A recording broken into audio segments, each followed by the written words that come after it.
Hi students, KD सरनी classes में आपका स्वागत है। तो लास्ट वीडियो में हमने फर्स्ट चैप्टर के बारे में कुछ पढ़ा था। तो भाई मैं आशा करता हूँ सभी ने उसको अच्छे से पढ़ लिया होगा। और मैंने कहा था उस वीडियो में कि नेक्स्ट वीडियो जो मैं लेके आऊँगा एक्टिविटी की लेके आऊँगा, और मैं इस वीडियो में आपको सारी एक्टिविटी अच्छे से समझाऊँगा। तो सभी बच्चे को अच्छे से एक्टिविटी पढ़नी है।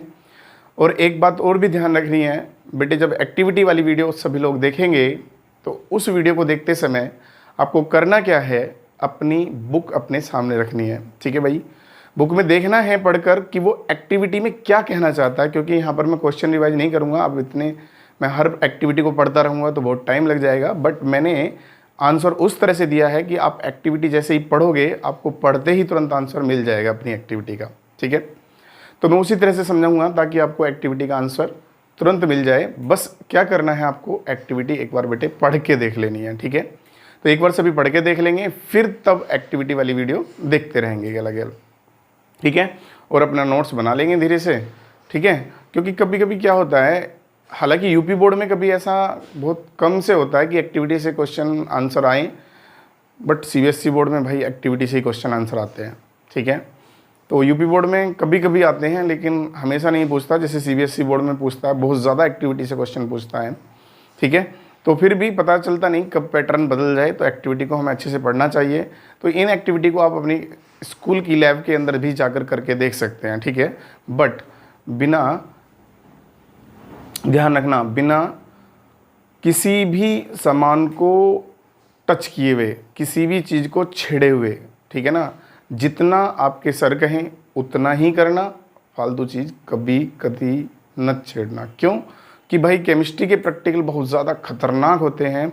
अगर आपने छोटी सी भी लापरवाही की तो आपको बहुत बड़ा नुकसान उठाना पड़ सकता है, ये ध्यान रखना। ठीक है भाई, ठीक है।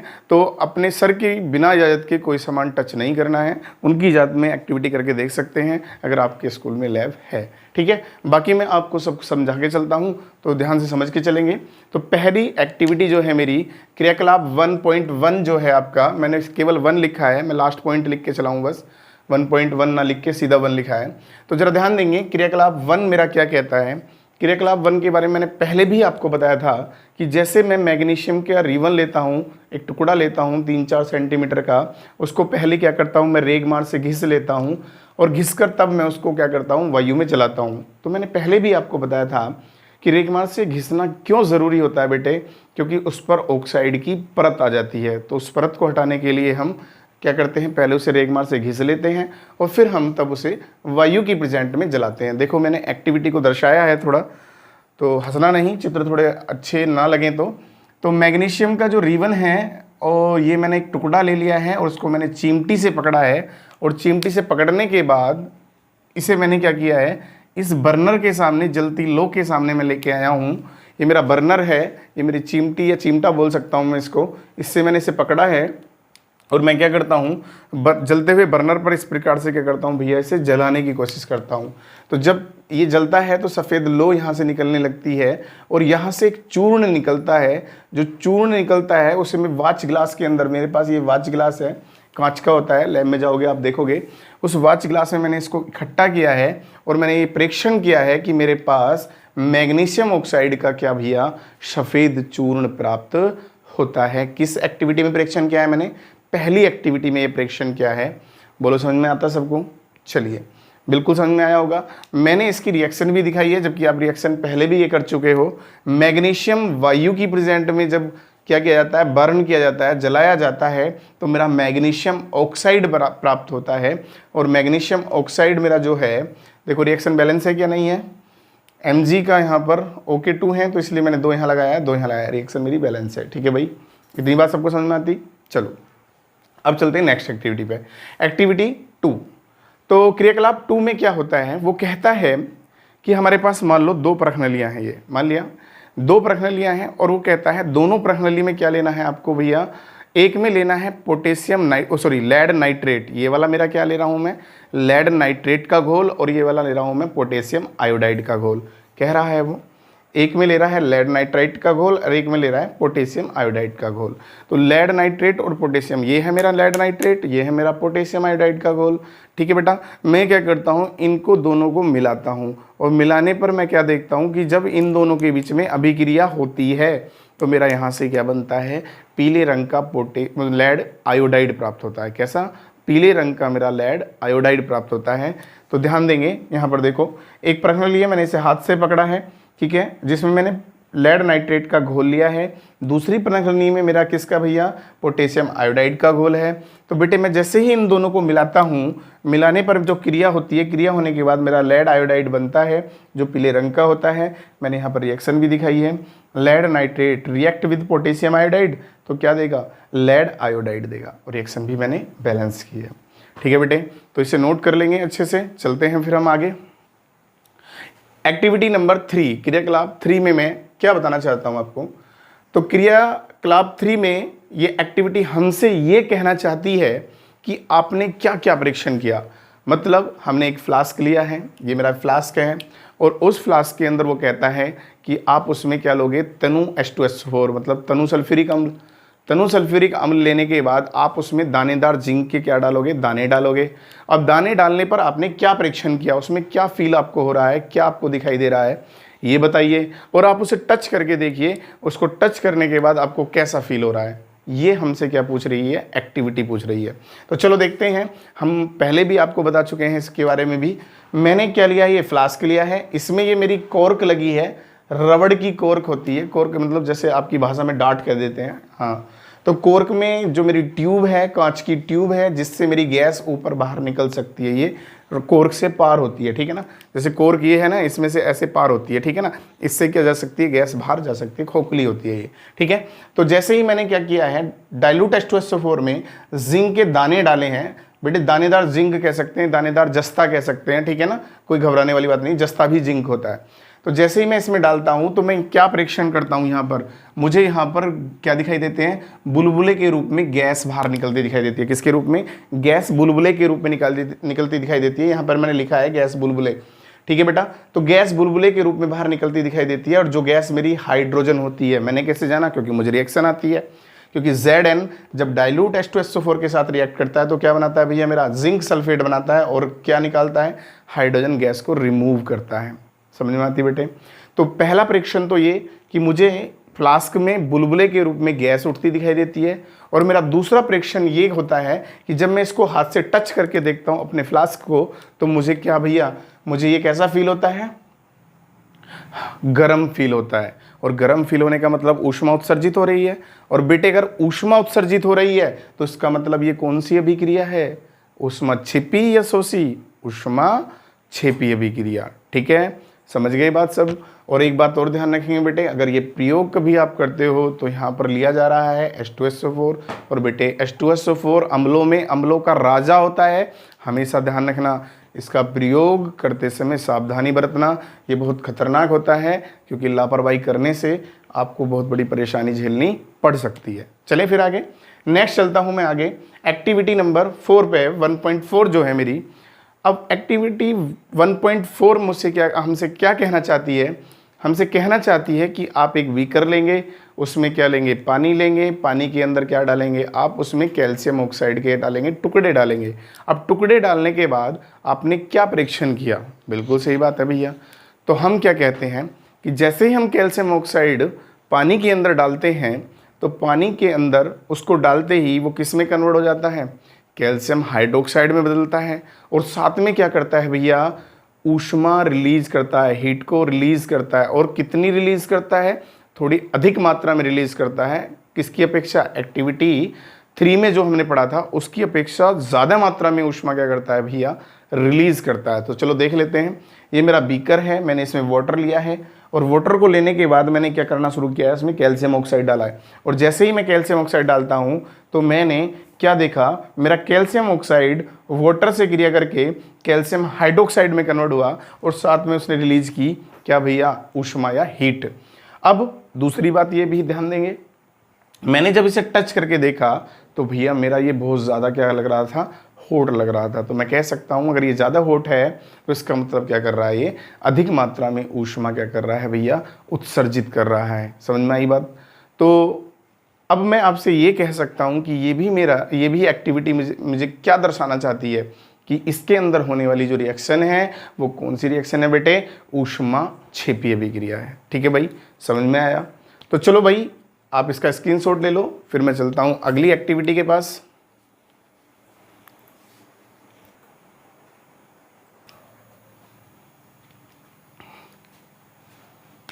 तो नेक्स्ट देखेंगे भाई, एक्टिविटी मेरी नेक्स्ट आती है 1.5। एक्टिविटी 1.5 क्या कह रहा है भाई, इसमें ध्यान दो पहले। इसमें कह रही है, इसमें ये कह रहा है हमसे एग्जामिनर कि आपको करना क्या है, एक टेस्ट ट्यूब लेनी है जिसे क्वेथन नली कह देते हैं हम लोग। देखो ये क्वेथन नली है, इसे मैंने चिमटे से पकड़ा है, ठीक है बेटा। और पकड़ने के बाद मैं इसे इसके अंदर क्या करता हूँ, 2 ग्राम फेरस सल्फेट लाता हूँ। और 2 ग्राम फेरस सल्फेट जो होता है मेरा FeSO4 इंटू 7H2O जो है मेरा, ये फेरस सल्फेट के क्या होते हैं, क्रिस्टल होते हैं, हल्के हरे रंग के होते हैं। तो मुझे ये परीक्षण करना है कि जब मैं उसकी मात्रा 2 ग्राम लेकर उसको क्या करूँगा, जब अपनी क्वेथन नलिका में क्या करूँगा, गर्म करूँगा, तो मुझे परीक्षण करके बताना है कि आखिर उसके अंदर हुआ क्या। तो एक्टिविटी के अनुसार मैंने क्या काम किया, ये क्या ले लिया भैया, मैंने क्वेथन नली ले ली है, इसमें 2 ग्राम क्या डाल लिया भैया, मैंने फेरस सल्फेट ले लिया है। ठीक है, यहाँ ये बर्नर जल रहा है, ये जल रहा है, यहाँ से इस तरह से जल रहा है। तो जलने के बाद क्या परीक्षण देखता हूँ मैं, देखो यहाँ पर ही आता हूँ मैं सीधा। तो ये मेरा बर्नर हो गया और बर्नर मेरा जल रहा है। जलने पर मैं इसको लेकर आता हूँ, किसको भैया, क्वेथन नली को। कहाँ पर लेकर आता हूँ, ऐसे चिमटी से पकड़ी है क्वेथन नली को, और किसके ऊपर लाता हूँ, बर्नर। बेटे एक बात जरूर ध्यान रखेंगे, क्वेथन नली का ना तो आपकी दिशा में ऐसे होनी चाहिए और ना ही सीधी होनी चाहिए, ठीक है, थोड़ी तिरछी होनी चाहिए, इस तरह से होनी चाहिए, और ना ही आपकी किसी फ्रेंड की दिशा में होनी चाहिए। क्योंकि अगर आपका पदार्थ किसी कारणवश बाहर निकल गया तो आपको नुकसान पहुंचा सकता है। तो बेटे ध्यान रखेंगे, मेरी प्रश्नली ना तो ऐसे होनी चाहिए, ना मेरी तरफ को होनी चाहिए, और ना ही मेरे किसी फ्रेंड की तरफ होनी चाहिए। ऐसे होनी चाहिए थोड़ा कि उससे किसी को कोई प्रभाव ना पड़े अगर कोई चीज़ उससे बाहर निकल जाए। तो इस तरह से हम देखो, मैंने भी ऐसे तिरछी बनाई है, ठीक है ना, या तो ऐसे रखेंगे या फिर ऐसे रखेंगे, सीधी कभी नहीं रखेंगे। क्योंकि सीधी पर क्या होता है, अक्सर जैसे ही हमें ताप मिलता है मेरी प्रश्नली को, तुरंत जो इसके अंदर पदार्थ लेते हैं हम, रिएक्टेंट जो भी ले रहे हैं, उसको तुरंत एकदम बाहर कर देता है वो। और ऐसे क्या होता है, वो इससे टकराता है, किससे, जैसे वो उठता है तो किससे टकराता है, जो हमारी क्वेथन नली है उसकी सतह से टकराता है, तो एकदम बाहर नहीं निकल पाता, वो हमें दिखाई देता है।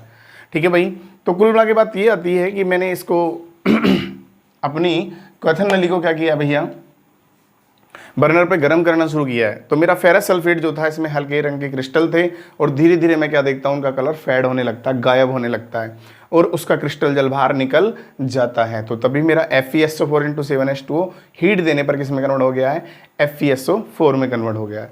उसके बाद में जैसे जैसे गर्म करता जाता हूँ तो मैं क्या देखता हूँ बेटे, कि मेरा FeSO4 गर्म करने पर फेरिक ऑक्साइड में बदल जाता है, जिसे मैं लाल भूरे रंग का क्या कहता हूँ, पदार्थ बनाता है। मेरा लाल भूरे रंग का फेरिक ऑक्साइड मुझे प्राप्त होता है, तो जिससे मेरी गैस बाहर निकलती है SO2। ये सल्फर डाइऑक्साइड गैस जो है, मैं धीरे धीरे अपनी प्रश्नली को हल्का सा अपनी तरफ करने के बाद, जब गैस बाहर निकल रही है और गर्म करते हुए मैं थोड़ा अलग सा कर लूँगा, हल्का सा ताप दूंगा और इस तरह से फील करूँगा। सूंघने के बाद, ज़्यादा देर से नहीं, हल्का सा, बस एकदम स्पीड से नहीं सूंघेंगे, बस हमें थोड़ी सी फीलिंग लेनी है। तो मुझे एक तीखी गंध आएगी, जो सल्फर डाइऑक्साइड की मेरी नाक को हल्का सा चीरती सी महसूस होगी, वही मेरी गैस होगी सल्फर डाइऑक्साइड गैस। तो बेटे इस एक्टिविटी में हमने क्या परीक्षण किया है, हम क्या निष्कर्ष निकाल पाते हैं इसका, क्या कि इसमें जो प्रोडक्ट था हमारा, पहले किसके मतलब रिएक्टेंट था जो भी था हमारा, पहले किसमें हल्के हरे क्रिस्टल के रंग में था, धीरे धीरे वो उसका रंग गायब होने लगा, और बाद में किसके रूप में, लाल भूरे रंग के चूर्ण के रूप में भी हो सकता है। वो कौन, फेरिक ऑक्साइड का चूर्ण बोल सकते हैं। ठीक है बेटा, तो ये हमारा क्या था, इस एक्टिविटी का परीक्षण था। चलें नेक्स्ट एक्टिविटी की तरफ।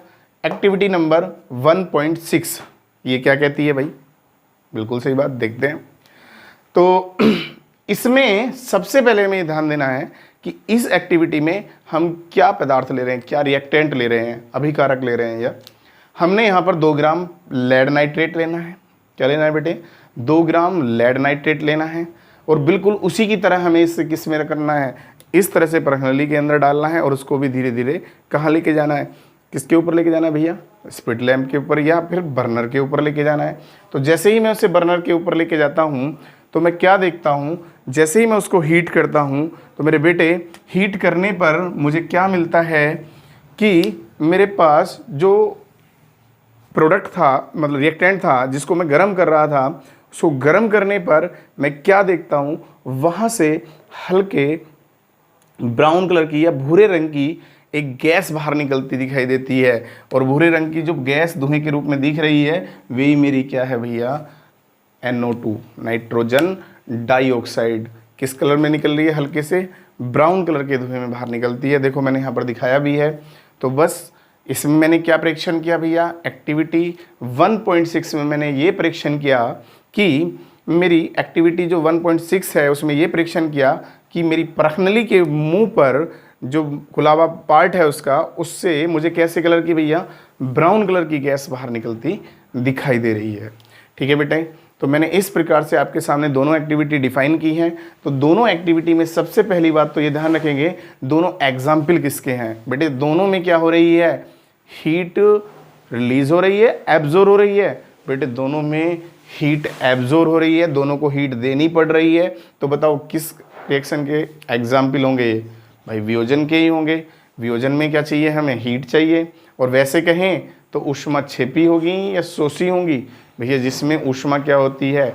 अवशोषित होती है, वही मेरी ऊष्मा शोषी अभिक्रिया कहलाती है। ठीक है बेटा, इंग्लिश में इनको एक्सोथर्मिक और एंडोथर्मिक बोलते हैं। ठीक है, अगर आप इंग्लिश में भी जानना चाहते हैं तो इनके वर्ड देख लेंगे, इंग्लिश में आपकी बुक के पीछे दे रखे हैं NCERT में। ठीक है बेटा, थोड़ा मैं जब पढ़ाता हूँ तो कम बोल पाता हूँ। तो चलिए भाई इसका स्क्रीनशॉट ले लेंगे, फिर नेक्स्ट मैं एक्टिविटी लेके आता हूँ अगली।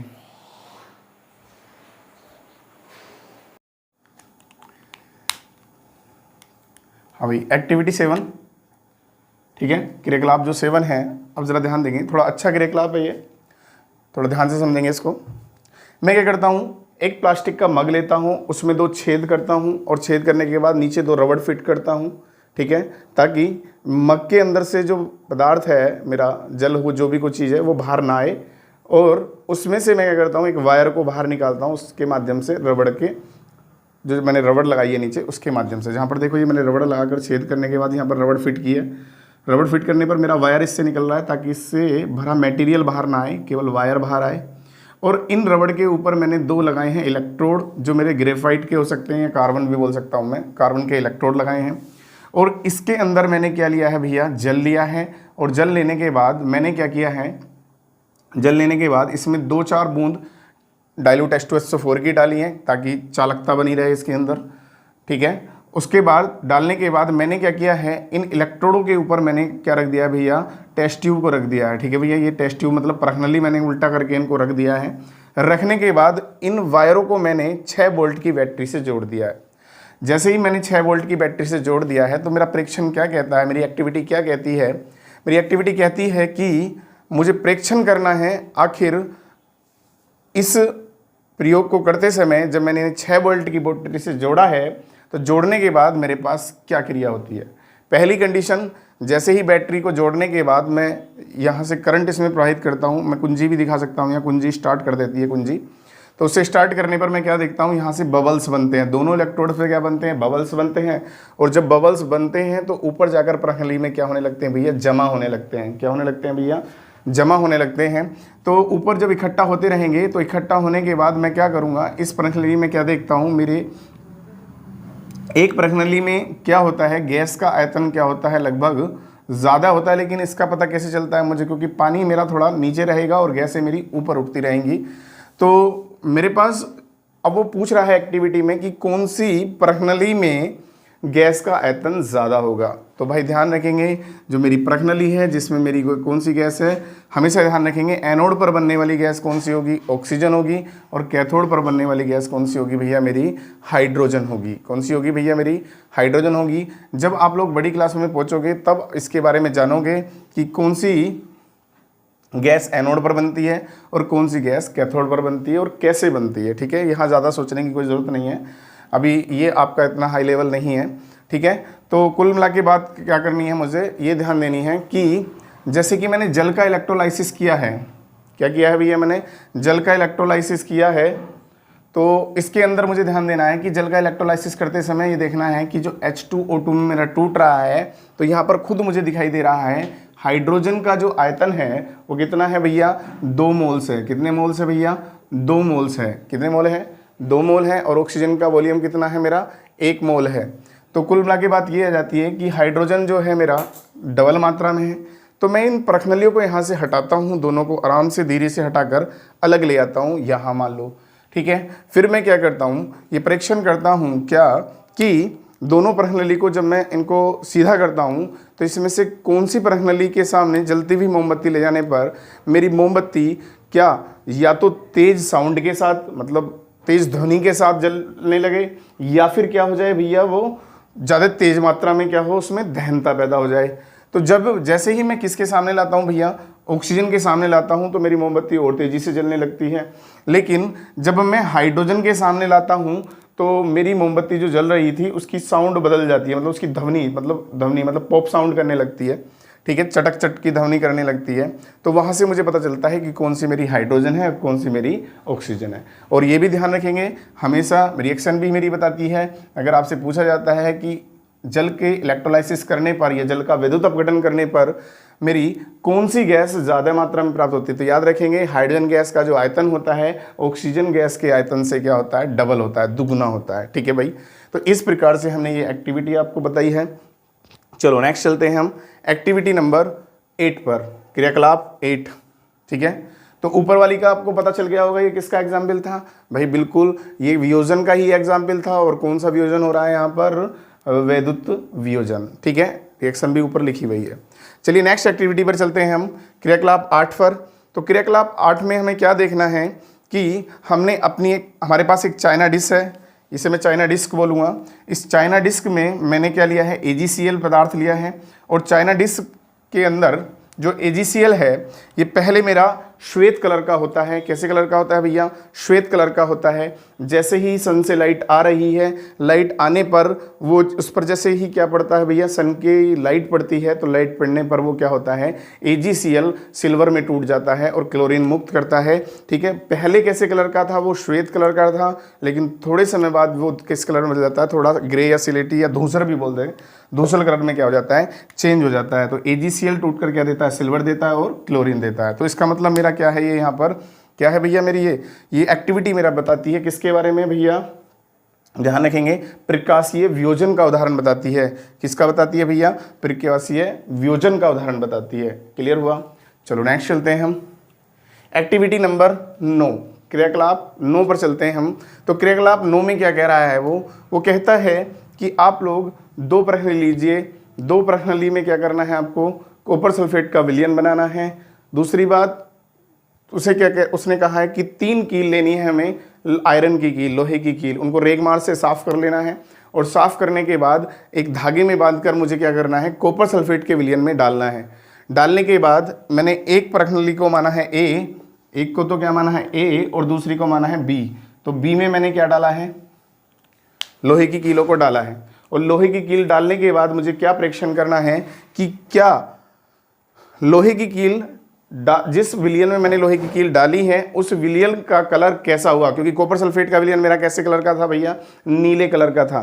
तो नीले कलर के साथ साथ मुझे देखना है कि जो मेरा दूसरा विलयन होगा जिसमें मैंने कॉपर सल्फेट की कील नहीं डाली है और जिसमें डाली है, उन दोनों का मुझे क्या करना है, दोनों में मुझे अंतर देखना है, क्या अंतर आया। तो उसे देखने के लिए मुझे करना क्या है, कॉपर सल्फेट जो A है इसमें मैंने कुछ नहीं डाला है, बट जो B है उसमें मैंने क्या डाली है, लोहे की कील डाली है। तो मैं कुछ समय बाद देखता हूँ मेरे जो कॉपर सल्फेट के विलयन का जो नीला कलर था वो धीरे धीरे गायब होने लगा। क्या होने लगा, फेड होने लगा। अर्थात जो पहला कलर था बिल्कुल इसी कलर में था, कॉपर सल्फेट का ब्लू कलर था, लेकिन धीरे धीरे इसका कलर क्या होने लगा, गायब होने लगा, फेड होने लगा, हल्का हरेपन पर आ गया। किस पर आ गया भैया, हरेपन पर आ गया। तो इसका मतलब क्या हुआ, जो कॉपर सल्फेट था आयरन से क्रिया करके किस में कन्वर्ट हो गया भैया, फेरस सल्फेट में कन्वर्ट हो गया, जो किस रंग का कलर दे रहा है, थोड़ा हरे कलर का रंग दे रहा है। तो यहाँ पर हम दिखा भी सकते हैं, पर चलो दिखा दो इसमें, FeSO4 हल्का हरापन जो आया किसके कारण आया भैया, फेरस सल्फेट के कारण आया, किसके अंदर, परखनली बी के अंदर। दूसरी बात, अगर मैं बात करूं कि जो कॉपर सल्फेट से आयरन ने कॉपर को क्या किया है, डिस्प्लेस किया है, तो धीरे धीरे क्या होता है, आयरन की कील पर धीरे धीरे कॉपर जमा होने लगता है। और मेरी जो आयरन की कील है उस पर जब कॉपर जमा होता है तो वो किस रंग का हो जाता है, ब्राउन कलर का हो जाता है। कैसे रंग का हो जाता है भैया, ब्राउन कलर का हो जाता है, अर्थात भूरे रंग का हो जाता है। तो कॉपर जमा होने के कारण क्या हो गया है, भूरे रंग का हो गया। तो मैं कहूँगा कि मेरी एक्टिविटी 9 जो है वो क्या कहना चाहती है। तो मैंने तुलना करी, ए का रंग पहले कैसा था, ब्लू था, बी का रंग कैसा हो गया, फेड हो गया या हल्का हरेपन पर आ गया। पहली तुलना तो ये हो गई। दूसरा, मेरी कॉपर की कील पर क्या, मतलब मेरी आयरन की कील पर क्या इफेक्ट पड़ा, तो मैं कह सकता हूं मेरी आयरन की कील पर भैया कॉपर जमा हो गया। ठीक है भाई, जब आयरन की कील पर कॉपर जमा हुआ तो मेरी कील का कलर थोड़ा कैसा हो गया, पहले आयरन का कलर हल्का ब्लैक सा था, लेकिन कॉपर के जमा होने के कारण कैसा हो गया भैया, ब्राउनिश, मतलब ब्राउन कलर का हो गया है। ठीक है भाई, तो इस प्रकार से ये एक्टिविटी किसको बताती है, डिस्प्लेसमेंट को बताती है। ठीक है भाई, डिस्प्लेसमेंट रिएक्शन को बताती है। चलिए नेक्स्ट चलते हैं हम एक्टिविटी नंबर 10 की तरफ। तो एक्टिविटी 10 में मैंने आपको क्या बताना है, ये डबल डिस्प्लेसमेंट रिएक्शन का एक एग्जाम्पल है। देखो मैंने क्या किया है, मेरे पास एक टेस्ट ट्यूब है और इस ट्यूब में मैंने किसका, बेरियम क्लोराइड का जलीय विलयन लिया है, और दूसरी ट्यूब में मेरे पास सोडियम सल्फेट का एक्वस विलयन है। जैसे ही मैं सोडियम सल्फेट के अंदर, बेरियम क्लोराइड के अंदर सोडियम सल्फेट का सॉल्यूशन मिलाता हूं, दोनों को ऐड करता हूं, तो ऐड करने पर मेरी रिएक्शन होती है क्या, सोडियम सल्फेट जब बेरियम क्लोराइड के साथ क्रिया करता है तो बेरियम सल्फेट का क्या देता है भैया, सफेद अवक्षेप देता है। क्या देता है, सफेद अवक्षेप देता है, जो यहां से बेरियम सल्फेट मेरा बन के आ रहा है, जो किसको शो करता है भैया, अवक्षेपण या प्रिसिपिटेशन रिएक्शन को भी शो करता है, अवक्षेपण अभिक्रिया को भी शो करता है। ये अवक्षेपण अभिक्रिया का भी एग्जाम्पल है और डबल डिस्प्लेसमेंट का तो है ही है। तो यहाँ पर क्या होता है, आयनों का क्या हो जाता है भैया, विनिमय, या आयन क्या हो जाते हैं, एक्सचेंज हो जाते हैं, और एक्सचेंज होने पर बेरियम सल्फेट मेरा प्राप्त होता है। तो ये एक्टिविटी मुझे क्या दर्शाना चाहती है, ये एक्टिविटी मुझे बताना चाहती है किसके बारे में, डबल डिस्प्लेसमेंट रिएक्शन के बारे में। और बस इसमें क्या बताना चला है मुझे कि मेरे पास जो एक्टिविटी करने के बाद प्राप्त होगा वही मेरा क्या होगा, बेरियम सल्फेट का श्वेत अवक्षेप प्राप्त होगा। चलिए नेक्स्ट चलते हैं हम आगे। एक्टिविटी नंबर 11 जो है मेरी, ये लास्ट एक्टिविटी है। अब एक्टिविटी लास्ट में कहता है कि मैंने कॉपर को लिया है और किसके अंदर भैया, एक चाइना डिश के अंदर रखा है, और रखने के बाद मैं उसे हीट देता हूं, ताप देता हूं वायु की प्रेजेंट में। ये मेरा बर्नर है, ये मेरी तिपाई है। इस तिपाई के ऊपर ध्यान रखना, यहाँ पर क्या लगी है, बायर जाली होती है, जिसके ऊपर रखने के बाद इसमें बायर जाली जो होती है, इसमें एवेस्टस का आवरण होता है, जो सीधा वायु से ऊष्मा को, मतलब पूर्ण रूप से फैला के चाइना डिश को देता है। तो वायर जाली के ऊपर मैंने चाइना डिश को रखा है, और डिश को रखने के बाद उसमें मैंने कॉपर लिया है, और कॉपर लेने के बाद मैं क्या कर रहा हूँ, उसको बर्नर से गर्म कर रहा हूँ। ठीक है बेटा, तो जैसे ही हम बर्नर से इसको गर्म करते हैं तो गर्म करने पर क्या होता है, मेरी जो चाइना डिश में रखा कॉपर है वायु के प्रेजेंट में कॉपर ऑक्साइड में कन्वर्ट हो जाता है। और कैसे रंग में कन्वर्ट हो जाता है, पहले ब्राउन कलर का होता है, धीरे धीरे काले रंग की उस पर परत आ जाती है कॉपर ऑक्साइड की। ठीक है बेटा, तो मैं कह सकता हूँ यहाँ पर कॉपर का क्या हुआ है भैया, उपचयन हुआ है। क्या हुआ है, उपचयन। रिएक्शन मैंने यहाँ दिखा रखी है, कॉपर के पास पहले कोई ओ नहीं था, लेकिन रिएक्शन होने के बाद कॉपर के साथ एक ओ आ गया, तो क्या बन गया भैया, मेरा कॉपर ऑक्साइड बन गया। ठीक है भाई, तो इस प्रकार से मैंने आपको सारी एक्टिविटी भैया क्लियर करा दी हैं। तो सभी बच्चों को सारी एक्टिविटी अच्छे से तैयार कर लेनी है। बेटे मैंने कहता हूँ कि आपको इससे क्वेश्चन लगेगा, इससे क्वेश्चन लग भी जाता है, कभी कभी नहीं भी लगता है, बट एक्टिविटी जो है बहुत अच्छे पॉइंट है, क्योंकि इनसे ही हम एक्सपेरिमेंट करना सीखते हैं। ठीक है भाई, मैंने बहुत अच्छे से एक्टिविटी को समझाने की कोशिश करी है, तो आप लोगों को सभी को तैयारी कर लेनी है। अब रही बात एक्सरसाइज और किसकी भैया, जो आपके पाठनीत प्रश्न है। तो एक्सरसाइज क्वेश्चन, हालांकि मैंने जितना भी पढ़ाया है सभी एक्सरसाइज क्वेश्चन आपको मेरे पढ़ाए हुए में से मिल जाएगा, एक दो बार वीडियो को आगे पीछे करके देख लेना। ठीक है, उनमें से ही सभी के आंसर मिल जाएंगे। अगर फिर भी किसी क्वेश्चन का आपको आंसर नहीं मिलता है तो सीधा क्वेश्चन नंबर लिखना, एक्सरसाइज लिखना और मुझे कमेंट्स करना। मैं उसका क्वेश्चन अगली वीडियो में जब भी आऊँगा तो पहले बता दूंगा, तब मैं आगे चलूँगा। ठीक है भाई, तो आज के लिए इतना ही। Thank you.